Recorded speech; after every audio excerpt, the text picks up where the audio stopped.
नमस्कार, मैं अभिषेक बड़ाचार्य। समानता का अधिकार जरूरी मौलिक अधिकारों में से एक है। समाज में सम्मान पूर्वक जीवन जीने के लिए ये बुनियादी जरूरतों में से एक है। दुनिया की सबसे मॉडर्न डेमोक्रेसी में से एक हिंदुस्तान में धारा 377 को डीक्रिमिनलाइज कर दिया गया, इसे निरस्त कर दिया गया। वही दूसरी तरफ अमेरिका में समलैंगिक विवाह को मान्यता मिल गई, जिसके बाद ये माना जाने लगा कि हिंदुस्तान में भी समलैंगिक विवाह को कानूनी दर्जा मिलेगा।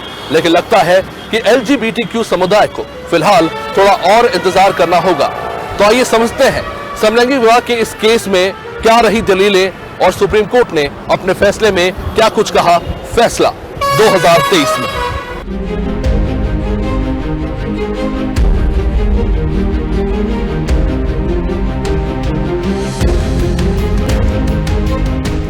– 2022 में अमेरिका में समलैंगिक विवाह को कानूनी मान्यता मिलने के बाद 2023 में ये मामला भारत में भी सुप्रीम कोर्ट पहुंचा। 6 सितंबर 2018 को सुप्रीम कोर्ट ने ऐतिहासिक फैसला सुनाते हुए समलैंगिकता या समलैंगिक द्वारा शारीरिक संबंध बनाने को अपराध के दायरे के बाहर करते हुए धारा 377 को निरस्त कर दिया था। जिसके बाद समलैंगिक विवाह को लेकर अलग अलग राज्यों से दायर मामलों को लेकर इसी साल 18 अप्रैल से सुनवाई शुरू हुई 5 जजों की पीठ में।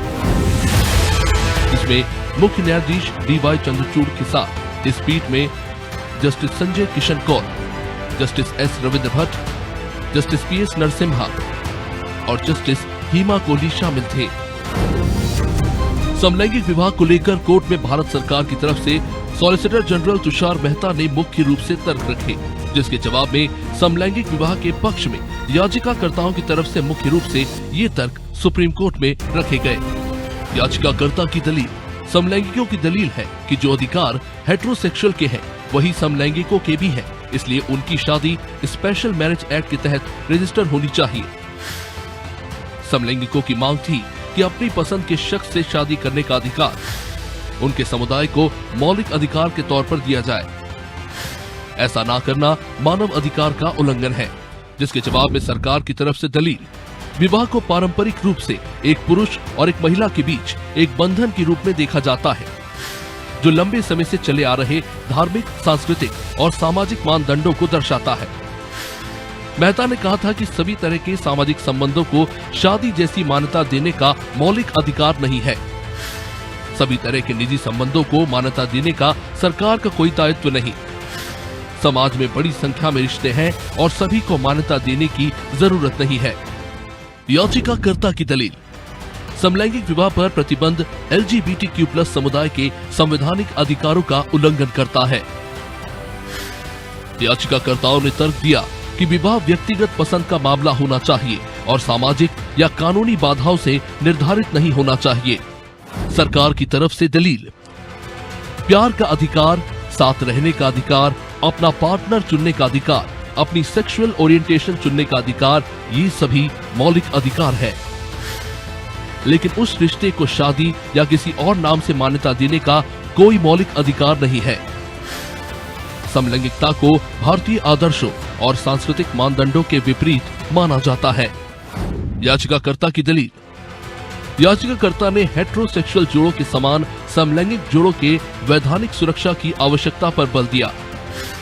वकीलों ने तर्क दिया कि समान लिंग वाले जोड़ों को संविधान द्वारा प्रदत्त कानून के तहत समान अधिकार होना चाहिए। सरकार की तरफ से दलील समलैंगिक संबंधों को अपराध की श्रेणी से बाहर कर दिया गया है और LGBTQ+ नागरिकों के पास अधिकार है, लेकिन विवाह वैधीकरण व्यापक निहितार्थ वाला एक अलग मुद्दा है। याचिकाकर्ता की दलील LGBTQ+ समुदाय द्वारा सामना किए जाने वाले सामाजिक कलंक और भेदभाव के बारे में बताया गया और ये बताया गया कि समलैंगिक विवाह को वैध बनाने से इससे कैसे निपटा जा सकता है। समाज में स्वीकृति की कमी और निरंतर भेदभाव के कारण व्यक्तियों द्वारा सामना किए जाने वाली मानसिक स्वास्थ्य समस्याओं के बारे में भी चिंताएं बढ़ी हैं, जिस पर सरकार की तरफ से दलील कानून को भारत के सामाजिक, सांस्कृतिक और ऐतिहासिक संदर्भ का सामना करना चाहिए।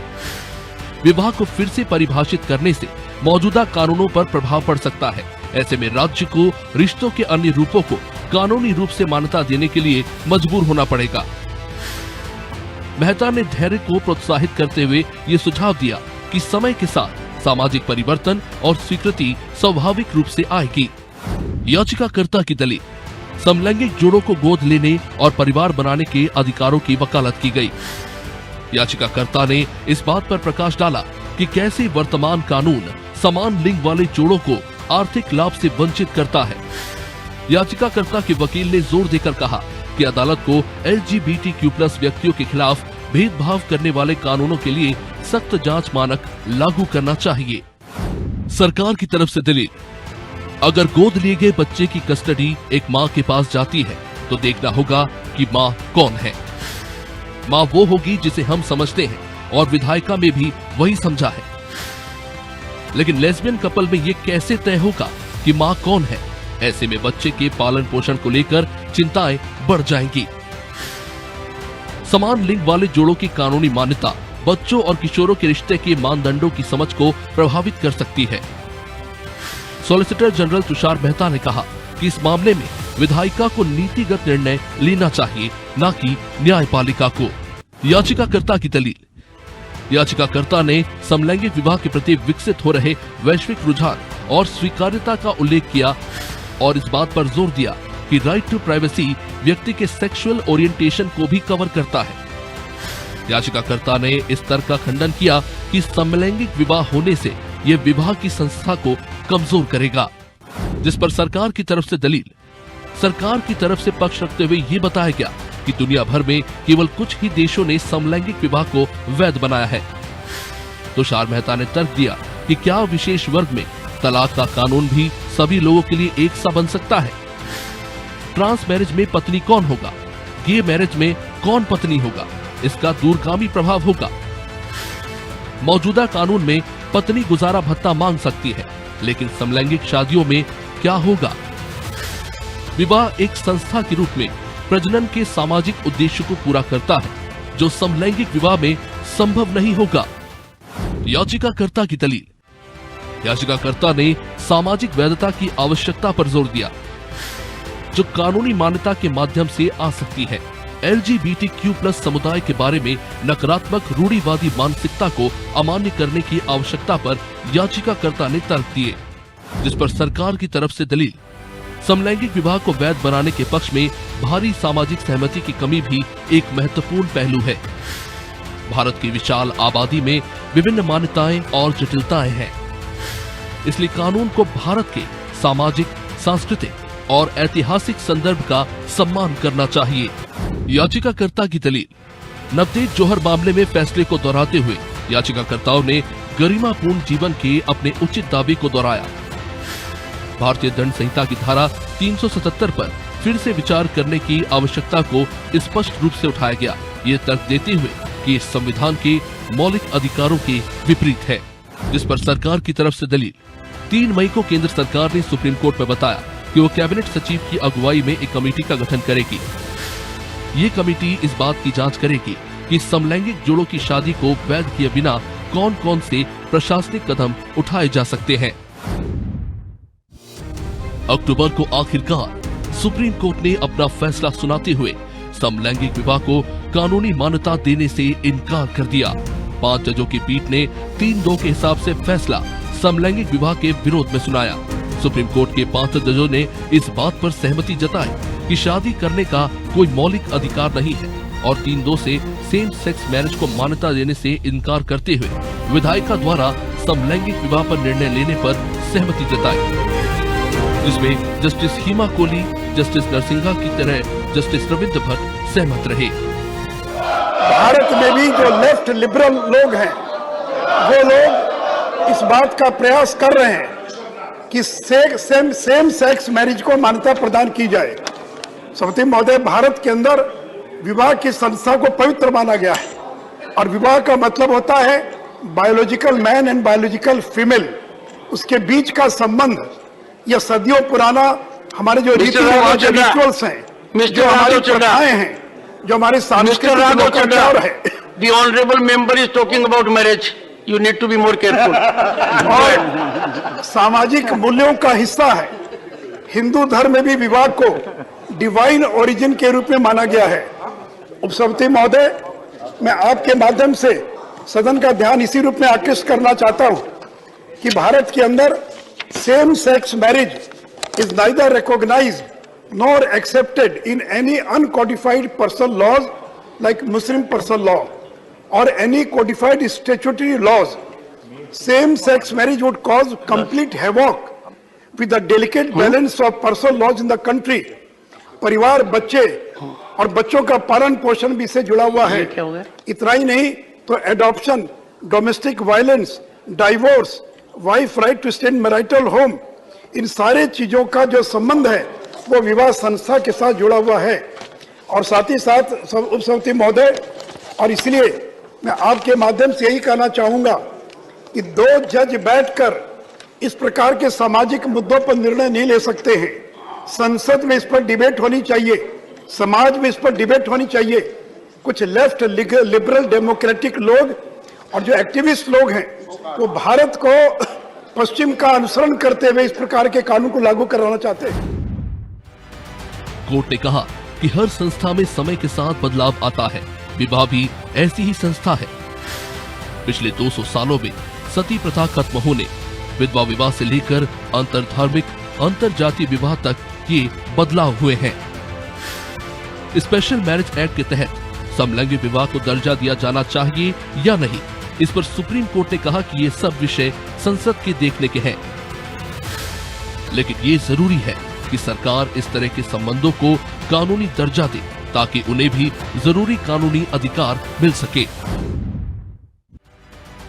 चीफ जस्टिस डीवाई चंद्रचूड़ ने कहा कि अदालतें कानून नहीं बना सकती हैं, लेकिन उसकी व्याख्या कर सकती हैं और उसे लागू कर सकती हैं. इस दौरान उन्होंने कहा कि कोर्ट इतिहासकारों का काम नहीं कर रही है.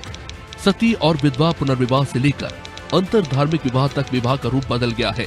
शादी बदल गई है और ये एक अटल सत्य है. और ऐसे कई बदलाव संसद से आए हैं.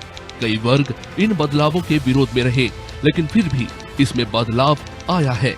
इसलिए कोई स्थिर या अपरिवर्तनीय संस्था नहीं है. डीवाई चंद्रचूड़ ने कहा कि यदि राज्य पर सकारात्मक दायित्व लागू नहीं किए गए तो संविधान में अधिकार एक मृत अक्षर होगा. समानता वाले व्यक्तिगत संबंधों के मामले में अधिक शक्तिशाली व्यक्ति को प्रधानता प्राप्त होती है. अनुच्छेद 245 और 46 के तहत सत्ता में संसद ने विवाह संस्था में बदलाव लाने वाले कानून बनाए हैं. जस्टिस संजय किशन कौल ने कहा कि समलैंगिक संबंधों को प्राचीन काल से ही नहीं, न केवल यौन गतिविधियों के लिए बल्कि भावनात्मक संतुष्टि के लिए संबंधों के रूप में मान्यता दी गई है. मैं सीजेआई के फैसले से सहमत हूँ. संवैधानिक न्यायालय के लिए अधिकारों को बरकरार रखना अभिन्न अंग नहीं है और न्यायालय को संवैधानिक नैतिकता द्वारा निर्देशित किया गया है, न कि सामाजिक नैतिकता द्वारा. इन संबंधों को साझेदारी और प्यार देने वाले यूनियन के रूप में पहचाना जाना चाहिए. जस्टिस कौल ने कहा कि मैं जस्टिस भट्ट से असहमत हूं कि स्पेशल मैरिज एक्ट विषम लैंगिक विवाहों के एकमात्र उद्देश्य से बनाया गया है.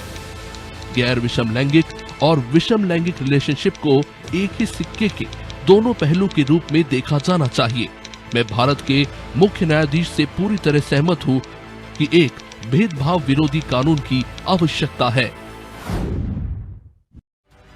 सेम सेक्स मैरिज पर अपना फैसला पढ़ते हुए जस्टिस भट्ट ने कहा कि समलैंगिकता ना तो शहरी है और ना ही संभ्रांतवादी. लेकिन हम भारत के मुख्य न्यायाधीश द्वारा जारी निर्देशों से सहमत नहीं हैं. इस न्यायालय ने माना है कि विवाह एक सामाजिक संस्था है. एक संस्था के रूप में विवाह राज्य से पहले है. इसका तात्पर्य ये है कि राज्य के बिना भी विवाह की संरचना मौजूद है. विवाह की शर्तें राज्य से स्वतंत्र है और इसके स्रोत बाहरी है. हालांकि हम इस बात से सहमत हैं कि सभी को रिश्ते का अधिकार है. हम स्पष्ट रूप से मानते हैं कि अनुच्छेद 21 के अंतर्गत आता है. इसमें एक साथी चुनने का अधिकार शामिल है. शादी करने के मौलिक अधिकार से किसी को वंचित नहीं रखा जा सकता. सीजेआई की इस बात से मैं सहमत हूँ. कोर्ट समलैंगिक जोड़ों के लिए कोई कानूनी ढांचा नहीं बना सकता है और ये विधायिका का काम है. इसमें कई पहलुओं पर विचार किया जाना है. किसी सामाजिक संस्था का आदेश देने या मौजूदा सामाजिक संरचनाओं को फिर से व्यवस्थित करने के लिए एक नए कोड के निर्माण की आवश्यकता होगी. हम मौजूदा कानूनों के अनुसार विषम लैंगिक संबंधों में ट्रांसजेंडर व्यक्तियों के विवाह अधिकार पर सीजेआई से सहमत हैं। हम समलैंगिक जोड़ों को गोद लेने के अधिकार और अन्य अधिकार को लेकर सीजेआई से असहमत हैं। सुप्रीम कोर्ट के द्वारा सरकार को दिए गए निर्देश, केंद्र और राज्य सरकारें सुनिश्चित करें कि समलैंगिक जोड़ों के साथ भेदभाव न हो, लोगों को समलैंगिक लोगों के प्रति जागरूक करें, समलैंगिक समुदाय के लोगों की सहायता के लिए हेल्पलाइन बनाएं। किसी बच्चे का लिंग चेंज ऑपरेशन तभी हो जब वो इसके बारे में समझने योग्य हो जाए। किसी को जबरन सेक्स प्रवृत्ति में बदलाव वाला हार्मोन ना दिया जाए। पुलिस समलैंगिक जोड़ों की सहायता करे। समलैंगिक लोगों को उनकी मर्जी के खिलाफ परिवार के पास लौटने के लिए मजबूर ना किया जाए। ऐसे जोड़ों के खिलाफ एफआईआर प्राथमिक जांच के बाद ही दर्ज हो। इस फैसले के आने के बाद अब समलैंगिकों की उम्मीद को झटका लगा है। विवाह के अधिकार के तर सुप्रीम कोर्ट ने अपने फैसले में एलजीबीटीक्यू को भी समान अधिकार और उनके हितों की रक्षा के निर्देश तो दिए हैं। फैसले के बाद रिव्यू पिटीशन भी दायर किया गया है। अब समाज में समलैंगिकों के उनके अधिकार और एक सम्मानजनक जीवन का अधिकार दिलाने की जिम्मेदारी सरकार पर है। जाहिर तौर पर इस मामले में आगे लंबा संघर्ष है। कश्मीर का मुद्दा हिंदुस्तान के इतिहास में आजादी से लेकर अब तक सबसे चर्चित मुद्दों में से एक रहा है, जो शायद अब इतिहास बनने जा रहा है। 2019 में बीजेपी सरकार द्वारा संसद से पारित कानून के तहत जम्मू कश्मीर के स्पेशल स्टेटस को हटा दिया गया। इसे हटाने के बाद सुप्रीम कोर्ट में कई याचिकाएं दर्ज की गई। इस पर सुप्रीम कोर्ट ने ऐतिहासिक फैसला सुनाया। तो आइए समझते हैं क्या है वो फैसला 2023 में।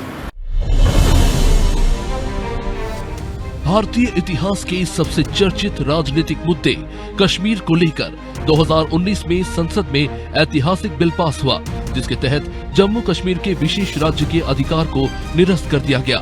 जम्मू एंड कश्मीर के पीएको को आप भारत का हिस्सा नहीं मानते हो क्या? एग्रेसिव ना हो, जान दे देंगे इसके लिए। क्या बात कर रहे हो आप?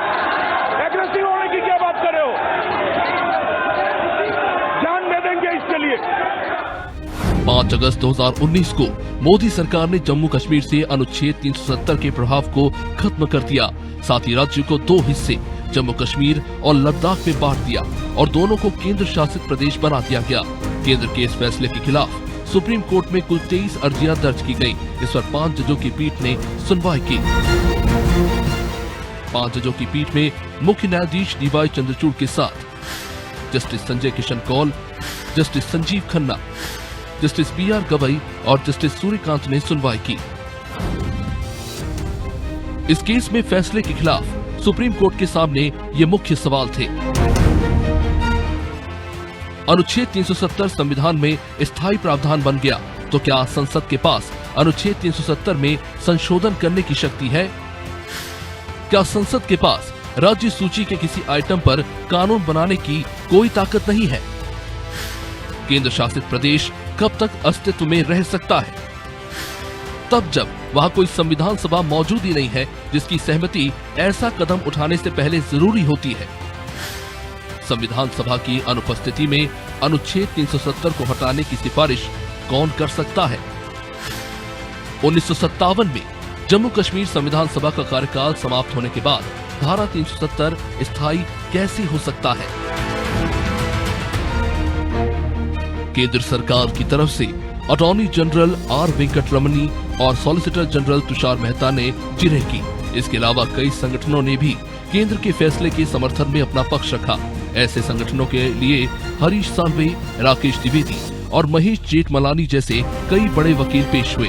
याचिकाकर्ताओं की ओर से कपिल सिब्बल, गोपाल सुब्रमण्यम, राजीव धवन, जफर शाह और दुष्वंत दवे समेत वरिष्ठ अधिवक्ताओं ने बहस की थी। याचिकाकर्ता की तरफ से दलील दी गई कि अनुच्छेद 370 को तब तक अस्थायी माना जाता था जब तक कि 1951 से 57 तक संविधान सभा अस्तित्व में रही।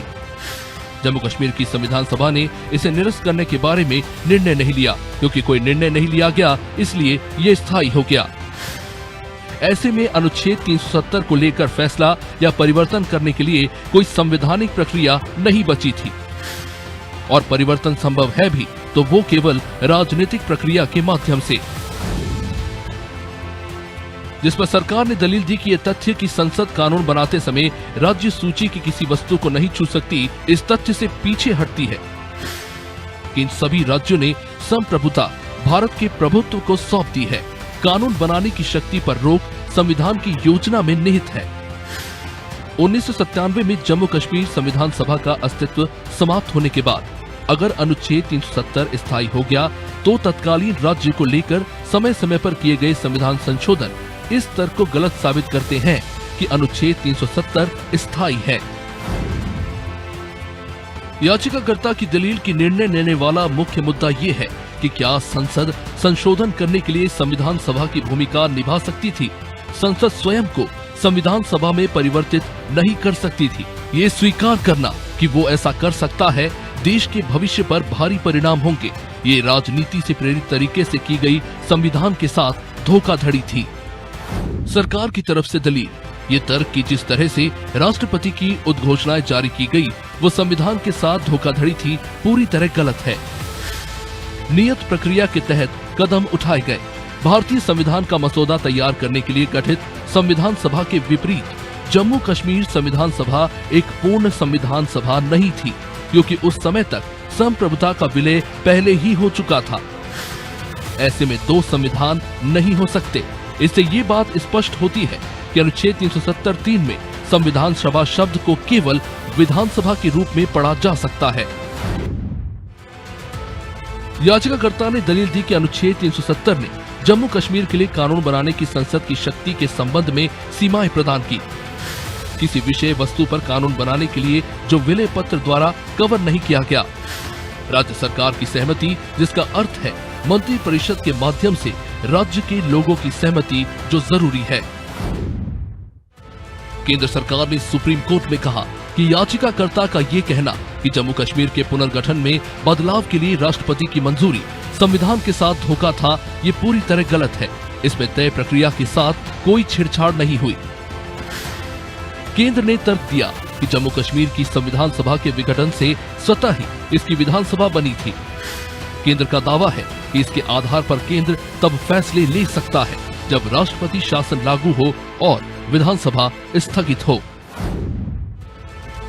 याचिकाकर्ता ने दलील दी कि जम्मू कश्मीर के राज्यपाल मंत्री परिषद की सहायता और सलाह के बिना विधानसभा को भंग नहीं कर सकते थे। नए राज्यों के गठन और मौजूदा राज्यों के क्षेत्रों, सीमाओं या नामों में परिवर्तन से संबंधित अनुच्छेद 3 का प्रावधान राष्ट्रपति के लिए किसी राज्य के पुनर्गठन के लिए विधानमंडल और विधेयक को संदर्भित करना अनिवार्य बनाता है। लेकिन पुनर्गठन विधेयक पेश करने से पहले जम्मू कश्मीर विधानसभा की सहमति नहीं ली गई। सरकार ने दलील दी कि सवाल ये है कि क्या संसद संविधान में संशोधन करने के लिए अनुच्छेद 368 के तहत अपनी शक्तियों का प्रयोग करते हुए अनुच्छेद 370 में संशोधन कर सकती है। केंद्र ने तर्क दिया कि जम्मू कश्मीर की संविधान सभा के विघटन से स्वतः ही इसकी विधानसभा बनी थी। केंद्र का दावा है कि इसके आधार पर केंद्र तब फैसले ले सकता है जब राष्ट्रपति शासन लागू हो और विधानसभा स्थगित हो। अनुच्छेद 370 पर फैसला आने के बाद देश के गृह मंत्री अमित शाह ने राज्यसभा में अपने वक्तव्य प्रस्तुत किए। अनुच्छेद 370 एक अस्थायी प्रावधान था, इसमें कोई शंका कुशंका नहीं है। ये संवैधानिक सत्य है कि धारा 370 अस्थायी समझ है। अब ये कुछ लोगों को पसंद नहीं आता है और जो नेहरू जी के विचारों के, नेहरू जी के कामों के बड़े प्रशंसक है और अनुयायी है, उनको भी पसंद नहीं आता है जो हम कहते हैं। मगर मैं उनको बड़ी विनम्रता से पूछना चाहता हूं, अगर धारा 370 इतनी ही न्यायिक थी, इतनी ही जरूरतमंद थी, तो इसके सामने एक ही आर्टिकल है मान्यवर जिसके सामने टेम्पररी शब्द का उपयोग किया गया, वो स्वयं नेहरू जी ने क्यों किया होगा? जो लोग कहते हैं कि धारा 370 परमानेंट है, वो संविधान सभा की मंशा का अपमान कर रहे हैं, संविधान का अपमान कर रहे हैं। मान्यवर, आज सुप्रीम कोर्ट ने कह दिया है कि इसका मतलब ये है, ये जो कहा धारा 370 अस्थायी प्रावधान था, इसका मतलब ये है कि ये दावा याचिकाकर्ता का 370 को कभी हटाया ही नहीं जा सकता। वो दावा सिरे से सुप्रीम कोर्ट ने खारिज कर दिया है कि संविधान को और देश के संसद के सदनों को पूरा अधिकार है धारा 370 हटाने। मुख्य न्यायाधीश डीवाई चंद्रचूड़ की अध्यक्षता वाली 5 न्यायाधीशों की संविधान पीठ ने याचिकाओं पर सर्वसम्मति से फैसला सुनाया। सुप्रीम कोर्ट ने फैसले में कहा, अनुच्छेद 370 एक अस्थायी प्रावधान है, राष्ट्रपति के पास इसे खत्म करने का अधिकार था। अनुच्छेद 370 का अस्तित्व समाप्त होने की अधिसूचना जारी करने की राष्ट्रपति की शक्ति जम्मू कश्मीर संविधान सभा के भंग होने के बाद भी बनी रहती है। सुप्रीम कोर्ट ने कहा, जम्मू कश्मीर का विशेष दर्जा खत्म करने का राष्ट्रपति का 2019 का आदेश वैध था, राज्य का दर्जा भी जल्द बहाल किया जाएगा। सुप्रीम कोर्ट ने कहा, जम्मू कश्मीर में सितंबर 2024 तक चुनाव कराए जाएंगे, यानी सरकार को 9 महीने के अंदर चुनाव कराने होंगे। सुप्रीम कोर्ट ने कहा, जम्मू कश्मीर भारत का अभिन्न अंग है, इसकी कोई आंतरिक संप्रभुता नहीं है। भारत में शामिल होने के बाद जम्मू कश्मीर के पास आंतरिक संप्रभुता नहीं है। जम्मू कश्मीर के संविधान में संप्रभुता का कोई जिक्र नहीं था, हालांकि भारतीय संविधान में इसका उल्लेख है। संविधान के सभी प्रावधान जम्मू कश्मीर पर लागू होते हैं। ये फैसला जम्मू कश्मीर के एकीकरण के लिए लिया गया था, ये विघटन के लिए नहीं था। सुप्रीम कोर्ट ने कहा कि लद्दाख को अलग करने का फैसला वैध था, अनुच्छेद 370 हटाने में कोई दुर्भावना नहीं थी।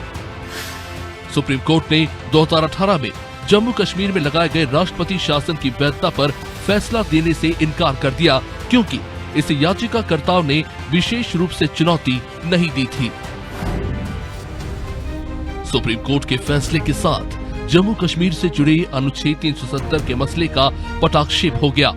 सुप्रीम कोर्ट ने जम्मू कश्मीर को जल्द राज्य का दर्जा देने के लिए 30 सितंबर तक चुनाव कराने के निर्देश दिए हैं। उम्मीद है इस फैसले से जम्मू कश्मीर में आने वाले समय में सकारात्मक तब्दीलियां देखने को मिलेंगी। 2023 में सुप्रीम कोर्ट द्वारा सुनाए गए इन लैंडमार्क जजमेंट का हिंदुस्तान की न्याय व्यवस्था पर लंबे समय तक प्रभाव रहेगा। इनकी चर्चा होगी, इनकी समीक्षा होगी, इनकी आलोचना भी होगी, लेकिन आने वाला समय ही बता पाएगा कि ये फैसले कितने सही साबित हुए। फिलहाल मुझे दीजिए इजाजत, आप देखते रहिए अनादि टीवी। नमस्कार।